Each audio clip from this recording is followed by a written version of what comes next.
Hello everyone and welcome to today's painting stream. Today I'm going to do a little bit of instruction and I'm breaking in the face cam again, so that'll be something.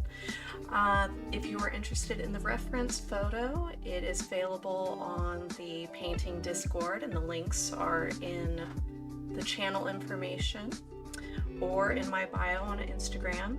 If you are interested in seeing the close-up of this painting after it's finalized, then you can go to the Instagram as well. Today we are doing Nature's Whispers number 19, and that is a series of 6x6 acrylic paintings on hot pressed watercolor paper. So here's the sketch that I have laid out. We're doing a foggy oak tree type vibe, and I'm just really feeling the pastel. So here is one reference photo, and then this is the other reference photo that is somebody else's painting that's kind of similar, but this is going to be our official reference photo, but I've changed it all up. I went ahead and made our 30% grid and kind of got a sense of where I want the points of interest to be on this composition. And then I made some nice guidance marks on our paper, got it all masked up. So what I'm going to do is I'm going to start with a nice big soft filbert, and I'm going to put down our underpainting or our ground of quinacridone nickel azo gold. The reason why I don't like calling it a straight ground is because I like to strategically put it in. So this color is nice because it varies in transparency. So you can put it on lightly and it will be more of a yellow, or you can put it on dark and it will be considerably darker. And you can use that to establish some values early on in your painting. So I am going to start from the outside of the sky and work my way in. Working on hot pressed watercolor paper, you can go ahead and use water, and the paint will stick. It's not going to flake off and break away at some point in time. There's no worries there.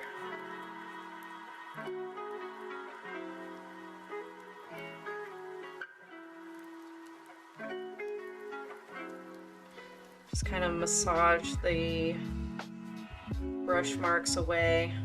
Try to keep it light where the sun origin is going to be, which is pretty much in the middle of this composition.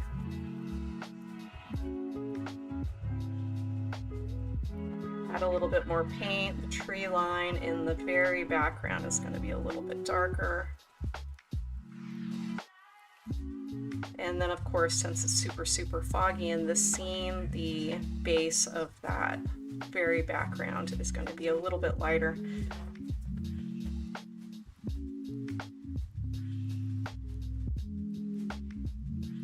See how much darker it gets? It's really wild.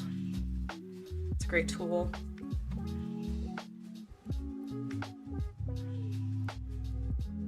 I want the sunspot to be coming through these branches here. It's going to create a nice warm glow.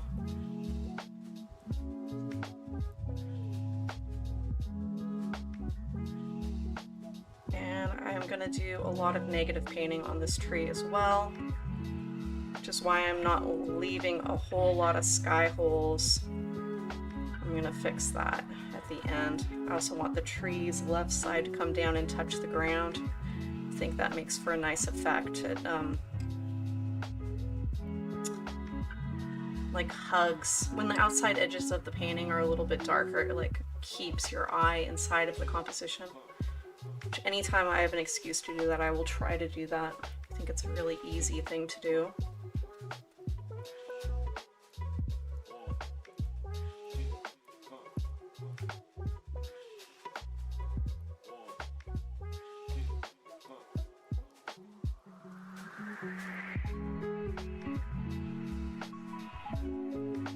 Adding a little bit of mid-ground bushes to, again, kind of hug the middle of our painting.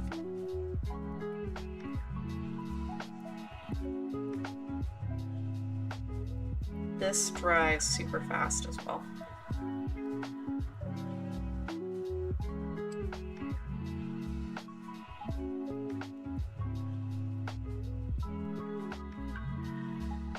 Thinking what I'll do in this exact foreground here is just bring some grasses up. And I know it's going to be a lot darker, so I'm just adding a little bit of magenta to my mix.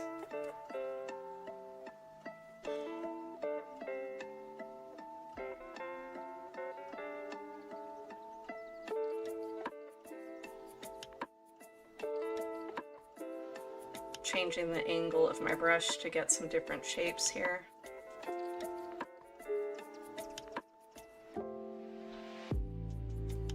Okay, I think that will do it. So now what I'm going to do is I'm going to add some light yellows and some rosy color to the sky. I'm done with this big brush. I'll move on to a smaller filbert. This is cadmium yellow light that I'm grabbing on my wet palette.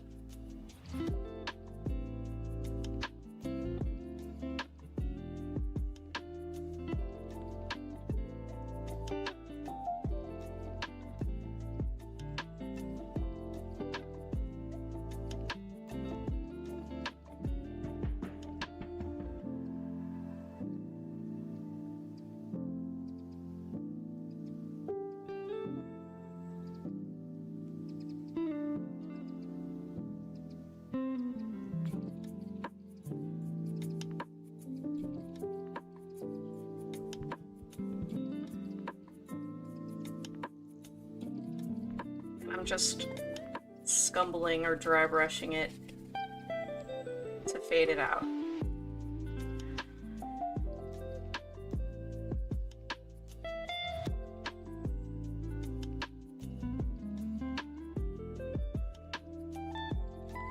This is cadmium red medium and titanium white.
Gonna bring the pink down into that tree line because that's where we're going next. That is already layer 3 of paint on the sky. Now, I use a limited color palette, and part of the reason why is because when you mix a color for a spot, you can easily remix the color over and over again. With acrylic paint, you have a really limited amount of time to dry, like between when the paint is still mixable on your painting. So I paint with a lot of layers, and I vary my brush strokes so that builds up texture and dimension and also makes the blend smoother. That's what's going on there.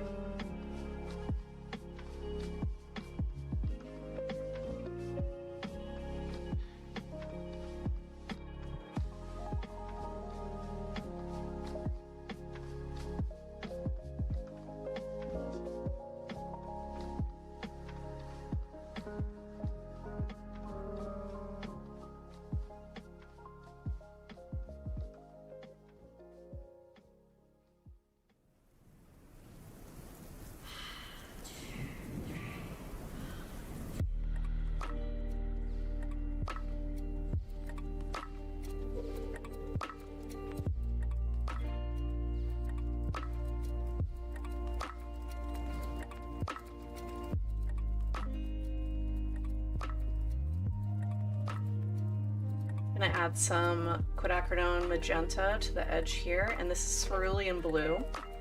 This is going to give us a nice purple. That is far too dark.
What's nice about painting small with acrylics is you do have time to blend the small area that you're painting. So that's a perk. Moving small, you can also move fast. However, the paint dries faster since it's on paper. It is a quick drying material. I've painted on all kinds of things, and it seems like the dry time is very dependent on what you're painting on. Got these gesso boards, it feels like the acrylic paint is wet on there forever.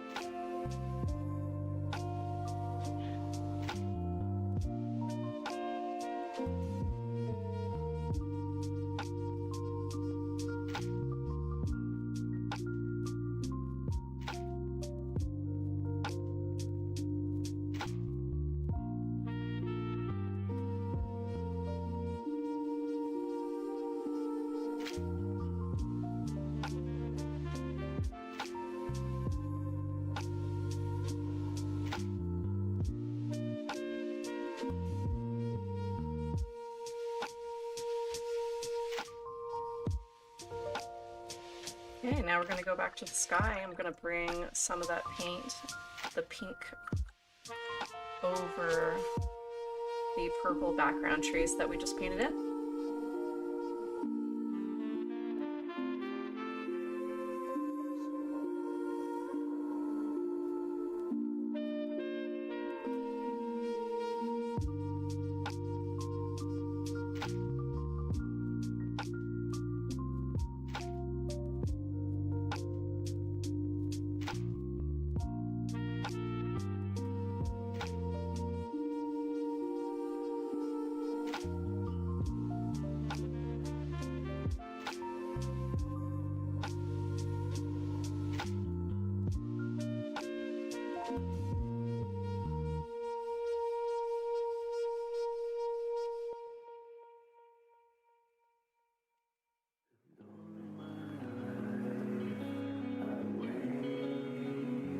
There, that's a much softer transition.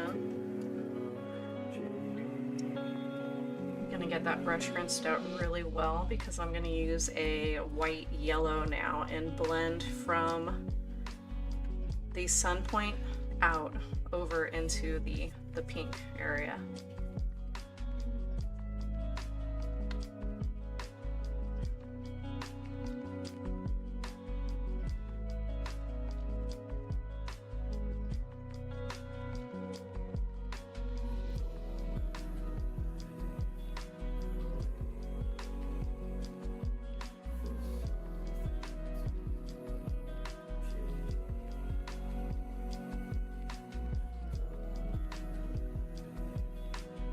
After I get the color of the tree in, then I'm going to be negative painting a lot of shapes.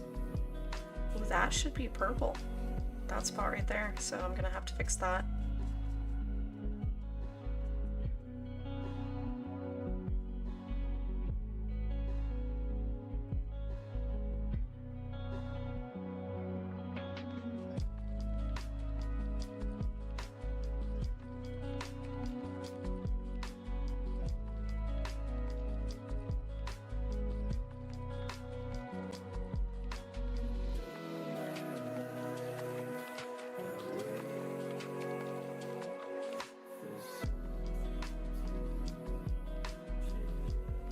I'm going to use clean water, add that to my yellow white that I have on this brush, and just kind of get the edges nice and soft, or at least random looking.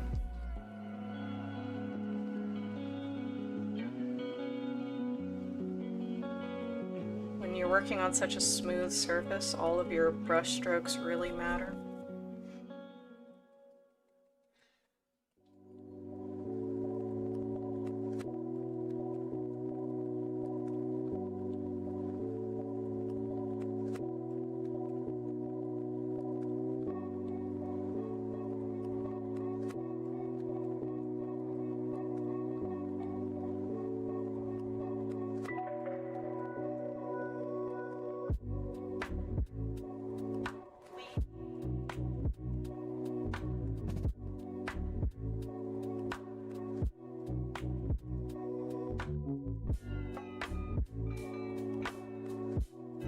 I'm pretty happy with that. I think the last thing I'm going to do to the sky is bring some light purple over the edges. I already got that mixed up over here. Just going to go a little bit more pink than what we have on the palette right here.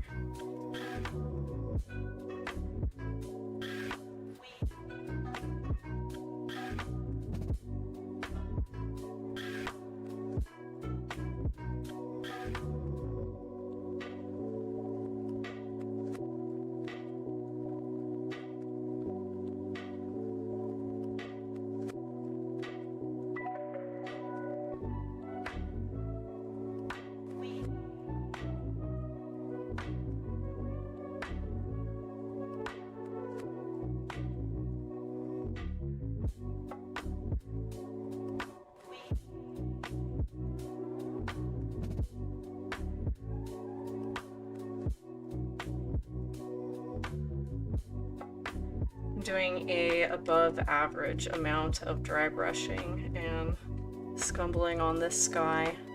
Usually there's a lot more brush strokes, but there's no sweeping clouds on this one, so That's the reason.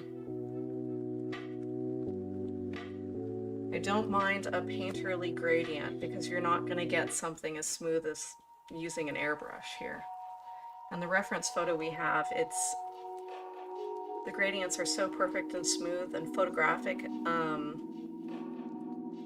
know, don't fixate on that too much. It's better to get the values and the colors nice and harmonious than it is to get that perfect blend.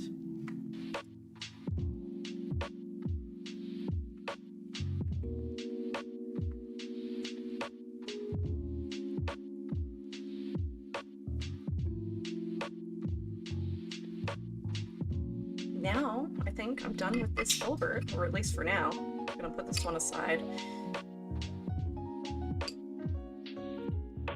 Move on to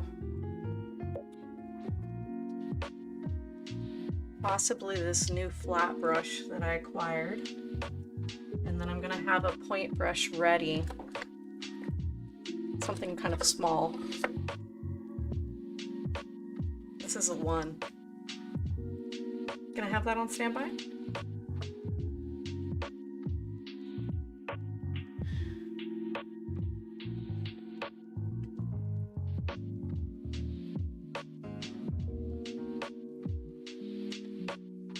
It's going to be the purple, the pink, and a little bit more blue for this tree.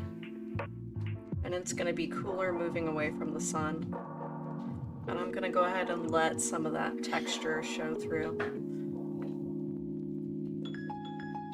Of the different boughs and how they are in front of and behind each other.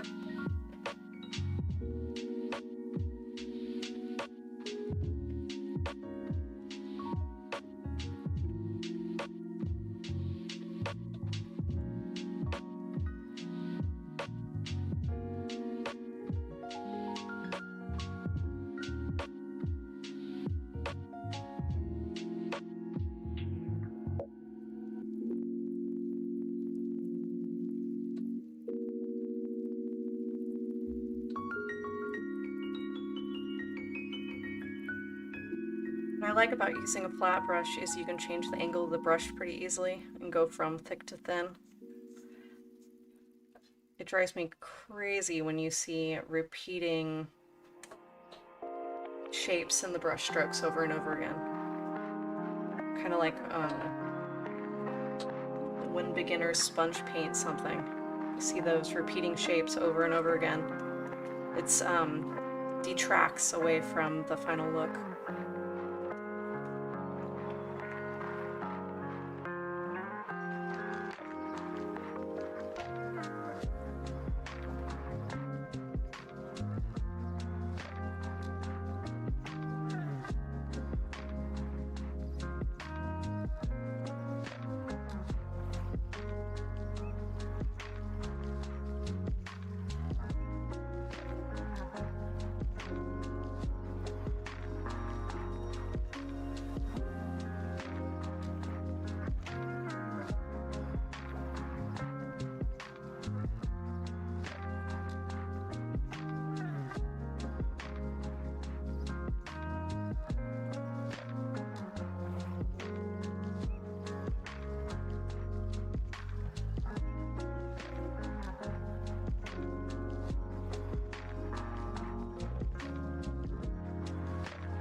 Now as I'm forming this tree, I am once again making sure to rotate my brush, and I am using the edges of the flat to make little tiny offshoots. And as I am moving from the outside of the tree towards the point of the light source, I'm going to add a little bit more cadmium red to the mix. And I'm also going to overlap some of the tree that I've already painted. So I'm going to keep on doing that, and we will get there.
Okay, now that I'm happy with that tree shape, I am going to move on to the ground here. And there's going to be a layer of grass and some shrubs here that are of this value. And then it's going to lighten up. And that's why fog is so nice for dimension in painting. So it's going to lighten up, and then there will be some foreground grass, which should be our darkest value, but I don't want to go too much darker than what is on the trunk of that big oak tree right there. So as we're doing this, the entire top half of the painting is drying. And the real magic happens when you're painting the negative shapes into the tree. The little negative shapes around the branches. What we're going to do is we're just going to remix the sky color, because it's only 3 colors, so it's really easy to do. And use a small brush and just put little dainty sky holes in there. Bird holes, sky holes, cloud holes, whatever it is. But yeah.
Okay, so I am going to switch back to the filbert brush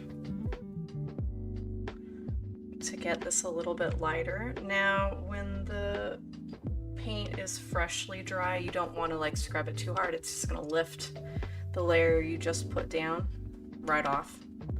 So you don't want that. You also don't want to add too much water because that will also scrub the paint off that you just put down. So you want to be have really light brush strokes, possibly hold the brush at a more parallel angle to the thing you're painting on.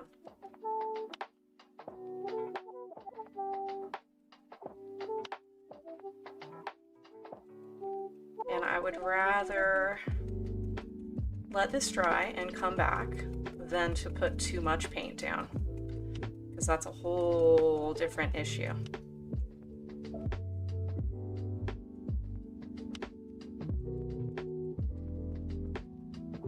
Just going to let these really light paint layers dry.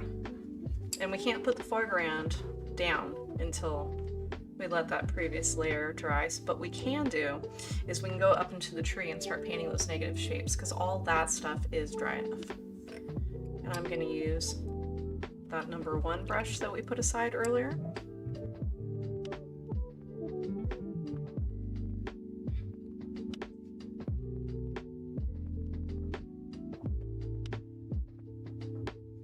And I find that it is actually, for some reason, just a little bit more magical looking. I don't know if it's reminiscent of stained glass and that's why, but if these little sky holes, bird holes, are like a little bit different colored from each other and from the sky color, but close, it just gives it a little bit of a sparkly nature.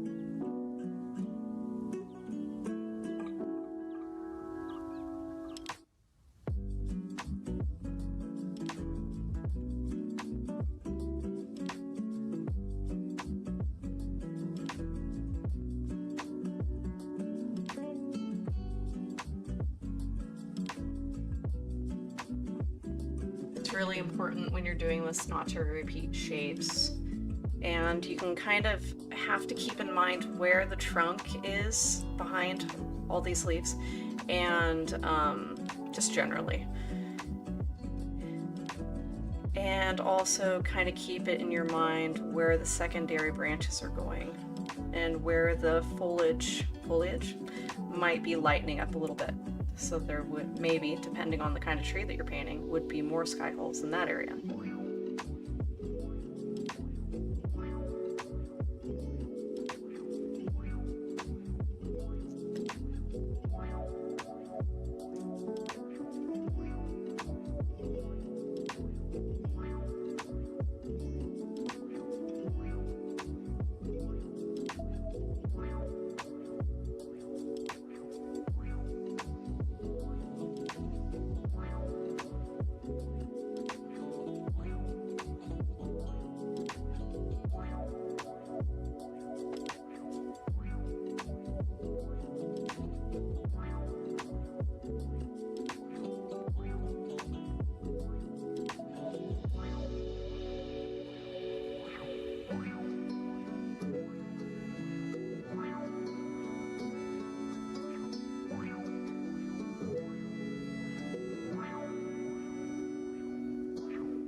You also got to keep in mind when you're adding your sky holes, as you progress closer to the light source, it is going to get lighter, so you are going to be pulling a lot of different colors to do this.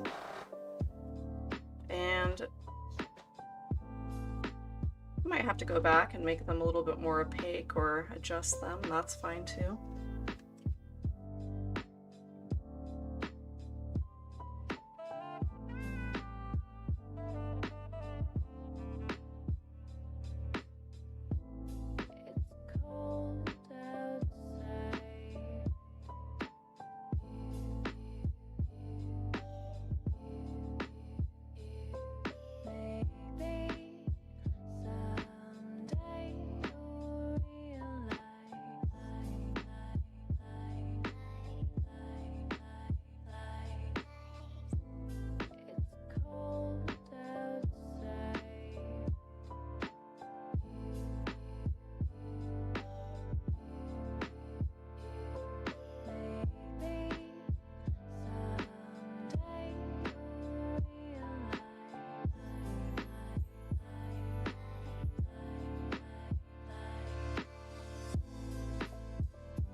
Okay, I think I'm happy with the placement of all those little sky holes. It makes the whole thing glitter and gives it movement. Now that the ground fog is dry, I'm gonna lighten up the bottom of it.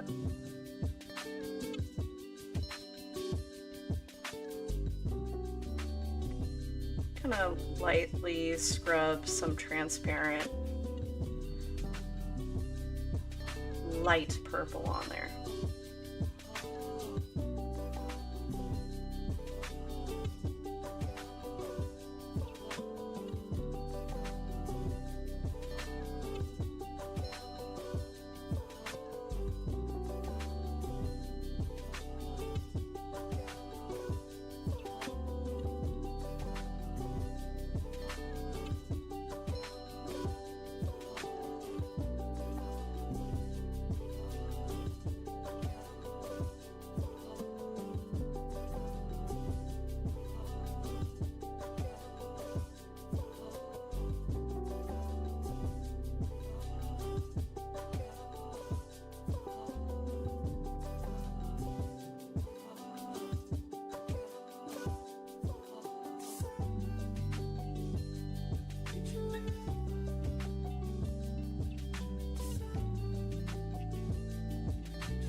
That is pretty good. I think think the value there is good. I don't want to go any lighter than that because I don't want to pull away from the primary objective of going up the scene into the light source and dancing around in those little sky holes there. So that's fine. I'm going to move back to my flat brush. I think I'm done with the others.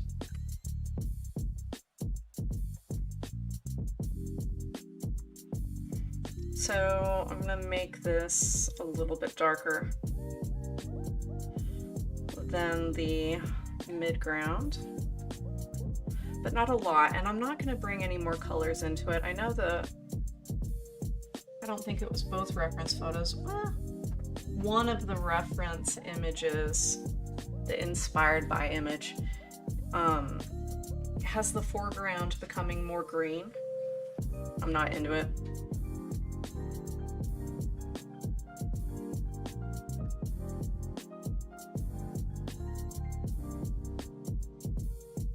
I think what we'll do is we'll cool it down and we'll mute the color a bit. So quinacridone magenta is a cool red, and then cerulean blue is a warm blue. Add a little bit more yellow. We'll get a little bit of a muddier color. Add a little bit of titanium white to that, just kind of dragging it into what we've already mixed. I do a lot of my color mixing using a technique, I don't know if it's technically called this, but branching out from colors that you've already mixed before helps you attain color harmony. Like there's a little bit of this in everything else that you're mixing.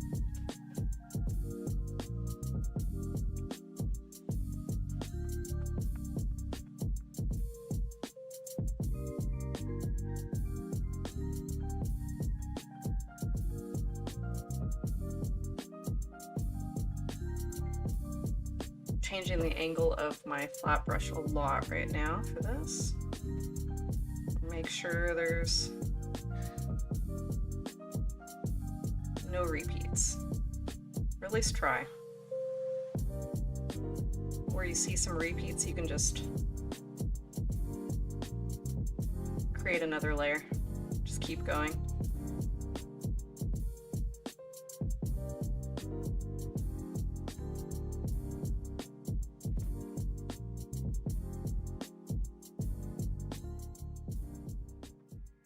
It's almost dry over here in the beginning already.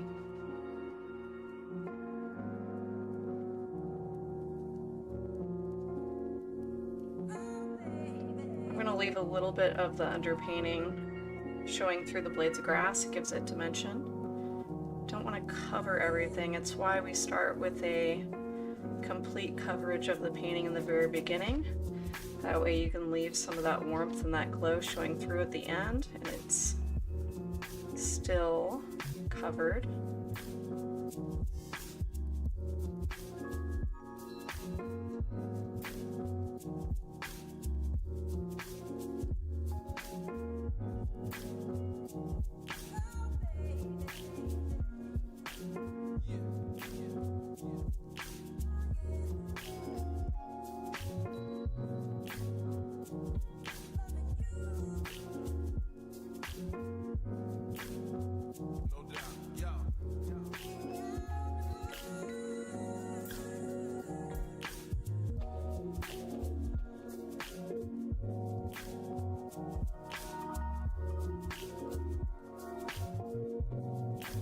Want it to be too detailed. It's so far away from the primary focal point that I want it to just have less detail, be less important. The more vague you are coming away from the focal point, the more your eye travels towards what you want them to see, what you want them to look at. I'm going to let all this dry, and I might lighten up the value on the base just a little bit. I'm going to paint some sky holes in that shrubbery that's on the right side there. It's not really sky holes, it's not revealing the sky, it's more like the last layer of greenery is what it's going to reveal.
Gonna switch back to that filbert brush, rinse it out with the clean water. Always have multiple waters available. Sometimes something horrible happens and you need clean water like ASAP, so make sure you have something that's a little bit clean. I would rather have many small water vessels than a big one. And sometimes you want to rinse out your brushes based on whether it's a cool color or warm color, but you always want something for just in case. Because you can fix a mistake real quick if you have a clean brush and clean water available.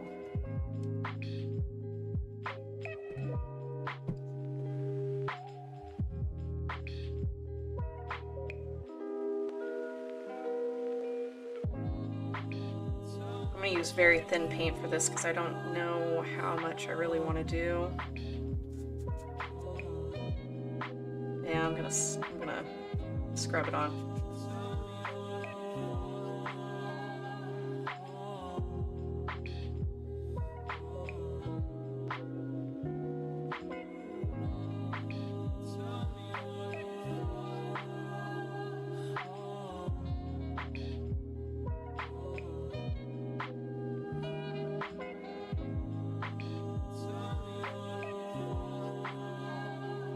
There we go. That kind of takes away a little bit of the detail also.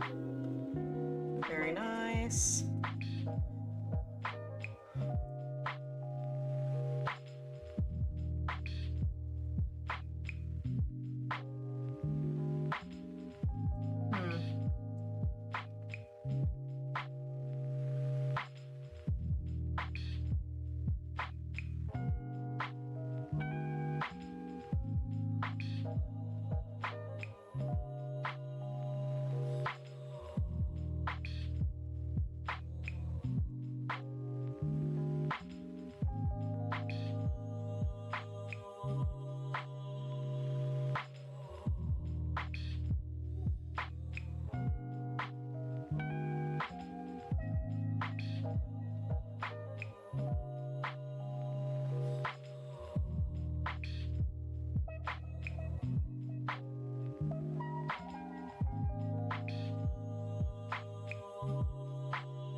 So I brought down the value of the foreground grasses, and now I'm trying to decide whether the trunk of the tree being a darker value bothers me or not, or if it's fine. And I know everything's looking really lovely right now, very close to the end, but does it bother me? I feel like it pulls, so high contrast pulls away from even like warm colors.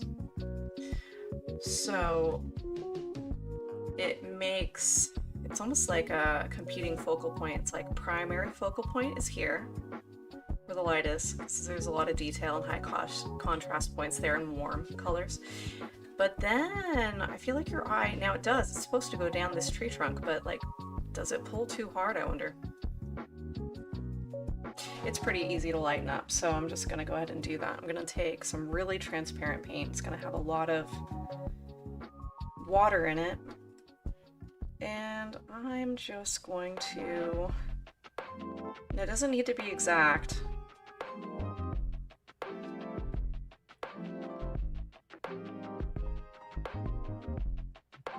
Go over this whole area.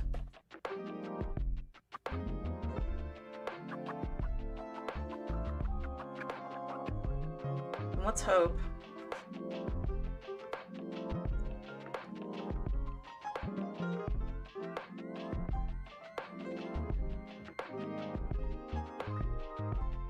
that's all we needed.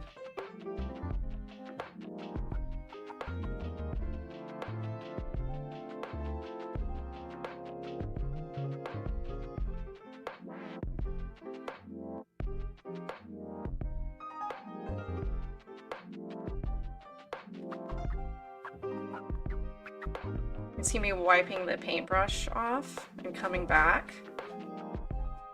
I am blending the edges with a brush that has less paint on it.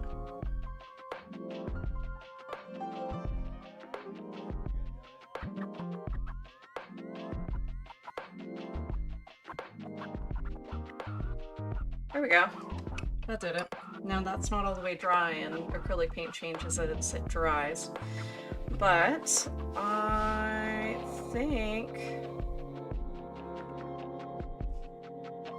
I am pretty well happy with that. I got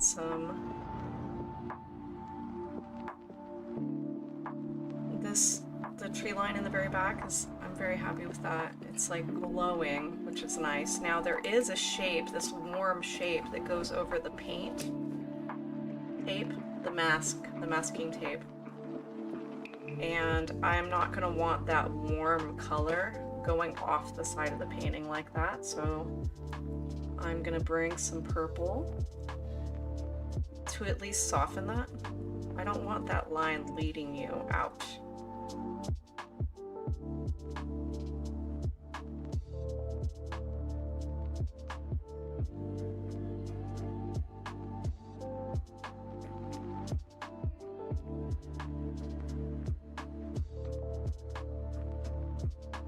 There, I think that'll do it.